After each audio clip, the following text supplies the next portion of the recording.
so not a lot of people know, but I actually dropped out from UP. What's the best thing that ever happened to you? What makes you pursue your cake business? What's your biggest challenge that you face in your life recently? Oh my god! Are you still studying Archi? And what made you decide to switch courses knowing that you really wanted to pursue Archi?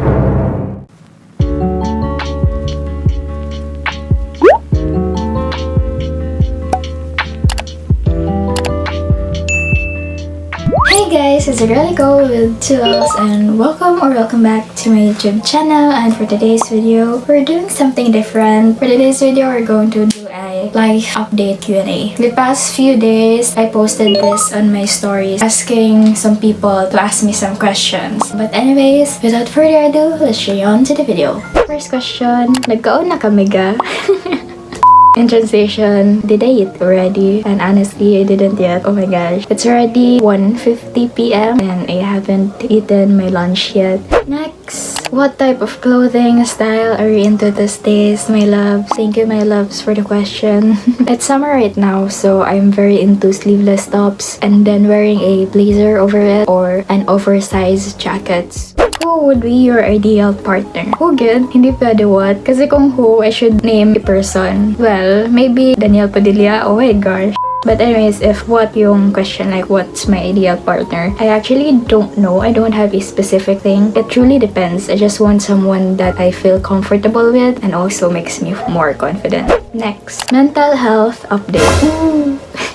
My mental health right now is definitely better than it was before. What I meant by before is like, I had a pretty rough end of the year last year. I definitely felt that I was depressed before, but I don't know. It's not like I seek a professional help. No, I didn't, but it definitely felt like I was depressed. But anyways, because of this year, I was able to somewhat overcome it by myself and I guess with the help of other friends and families through going out sa mga trips and everything. But one thing's for sure, I am definitely much better than how I was before. So that's good to know. Next, what's the best thing that ever happened to you? I think it's my business. Having to do my business or experiencing having a business na, oh my gosh, nagiging somehow successful day by day. It was such a relief. And just like what I said earlier, before when I encountered such a difficult mental health because of baking, I was able to overcome it. Baking and my business became my escape or became my comfort zone. So yeah, starting my own small business definitely was one of the greatest thing that ever happened to me because due to that circumstance, I am here right now. I am happier. I am so proud of myself. I never would have thought that I would be able to start a business on my own. Also, special thanks to my brother. He was the one who encouraged me to start a business and then siya nagbigay sa akin ng puhunan. So yeah,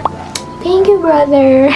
Yeah, I'm with my dogs right now. But anyways, speaking of business, let's move on to the next question. Unsa imong gabuhaton sa iyong balay kung wala kay orders? In translation, what am I doing in our house if I don't have orders? Well, basically it depends. If ever I don't have any orders, I'll focus on other things. Maybe sometimes I edit some videos, either for this YouTube channel or for my IG Reels because I do some cake decorating videos with some chicas. But also, sometimes kapag I took some rest, especially after a very eventful day or weeks, I will take that day to just rest, either binge some Netflix, watch some YouTube, and yeah. Come here, say hi. Here's Kobe.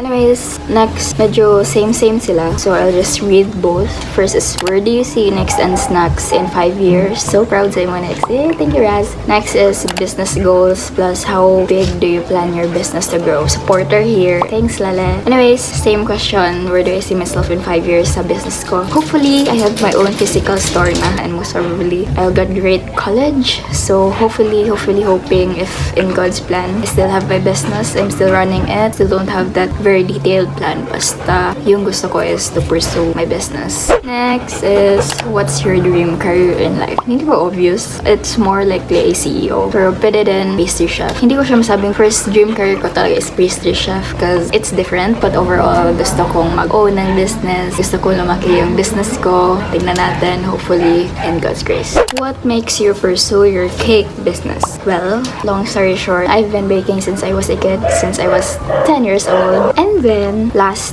year, like literally January, after New Year, I have this urge that I really want to earn some money. But I wasn't planning to do a business. I was planning to join something, you know. But my brother didn't let me because sabi niya, he's been there. Kasi same yung like sinalihan ni Kuya before. Sabi niya, hindi niya ma-advise. So, instead, he suggested, why not start a own business? Me being desperate to earn some money, I went with it. And napag-isip ko doon na yung naging trend was bento cakes, minimalist cakes. And I actually haven't had any experiences with cake pa kasi yung experience ko talaga sa baking before was cupcakes and baking in general. Hindi cake decorating or whatnot. But still, I tried it. At first, it was hard kasi I need to learn everything by my own with the help of YouTube, of course. But yeah, eventually, I was able to learn how to do things. And here am I. I am pursuing it kasi passion ko din talaga yung baking. And I am doing something that I like doing, especially cake decorating. It's my creative side. So, ayun, I pursued it because it became my passion.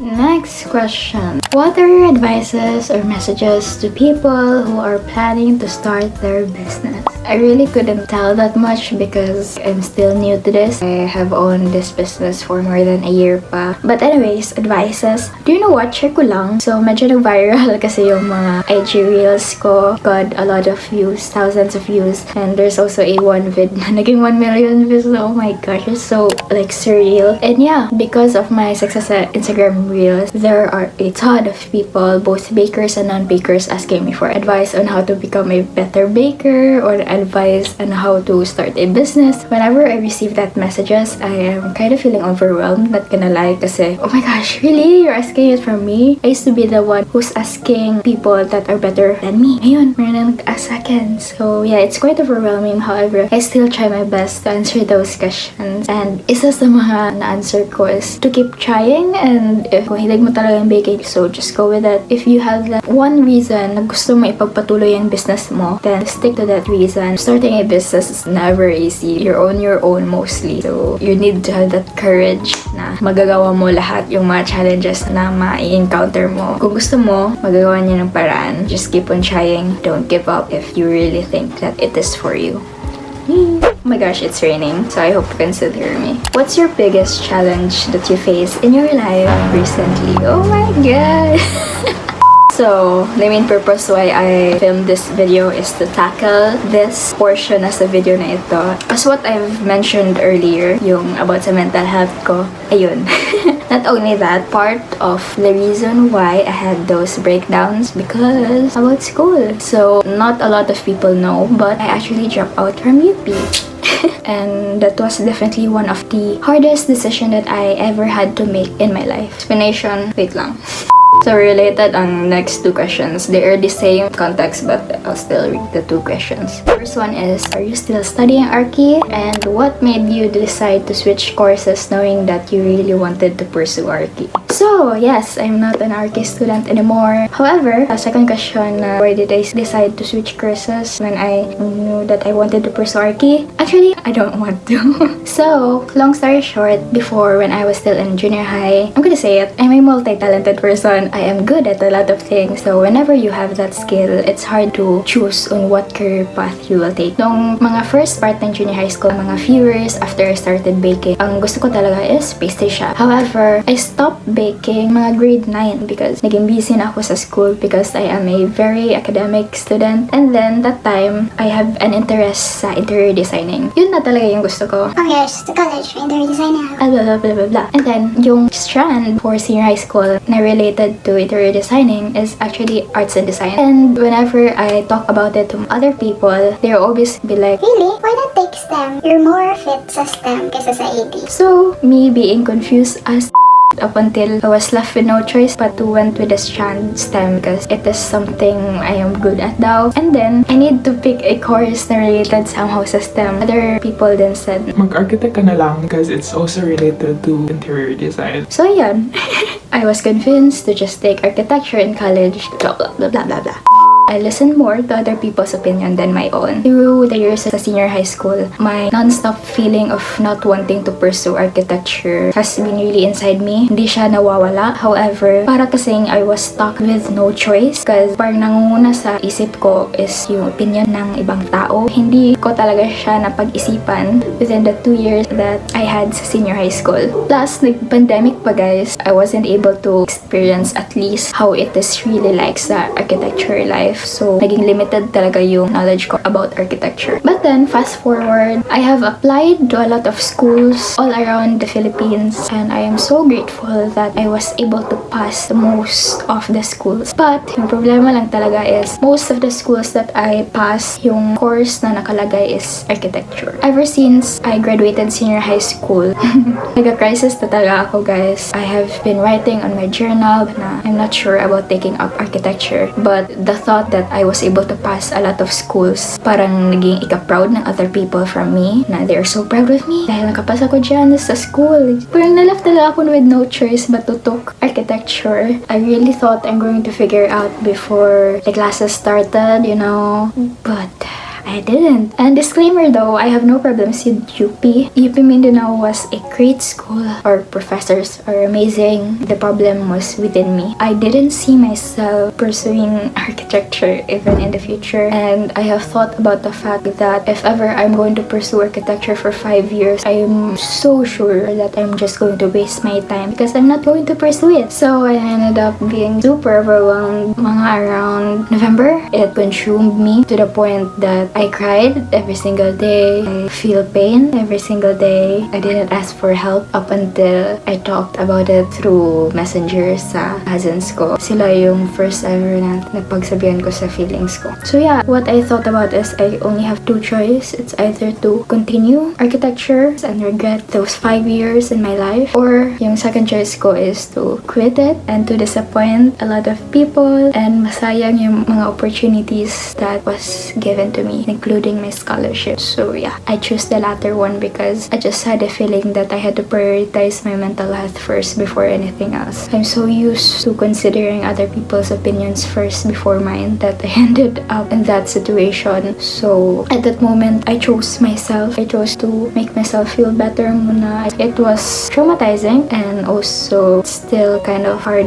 to tell everyone because I know that it's going to be hard to explain to a lot of people na I didn't continue UP, knowing that UP is one of the most looked up school here sa Philippines. But anyways, I know to some people who are watching this, it may have a reaction na, Ala, you quit UP. The opportunity was so sayang. You could have at least just end the first sem. but the problem is, hindi ko na talaga siya kaya mental health wise. I couldn't explain to you what I felt because everyone has a different experience with dealing mental health issues. So yeah, I focus my attention na sa business ko and look at me now. My business is getting quite successful day by day, in which I am so grateful about. But don't you worry, I'm not quitting college. So like in this coming school year, I'm going to retake first year again, in which I have no problem about, and I'm going to take a course related to culinary, and that's HRM. Sorry for the background noise. I'm tired of waiting for my dog to shut up, so I'm going to continue.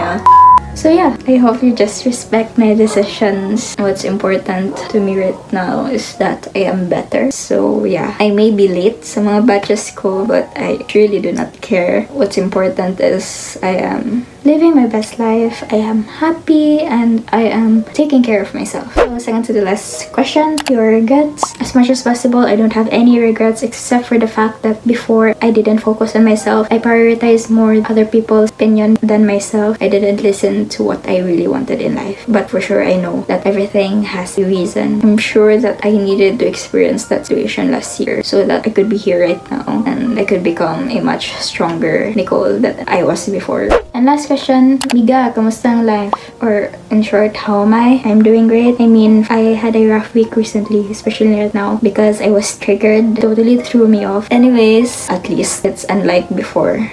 So So yeah, that's it for our life update Q&A video. I hope you learned to focus on yourself, to prioritize yourself before anything else, because that's basically what I learned most sa experience ko recently. If you have more questions, I'm actually willing to answer. Maybe sa mga future vlogs ko, i-insert ko lang. And yeah, if you want, you can follow me on my social media accounts. I'll put it in the screen and link them in the description box below. And don't forget to like, subscribe, and hit the notification bell below for more updates and more videos. And see you in my next video. And just a reminder, it's okay to not be okay, but keep thriving. And that's basically how I get that line sa outro ko, because I always had to remind myself that it's okay to not be okay, but at least you're trying to keep fighting and thriving. So yeah, bye!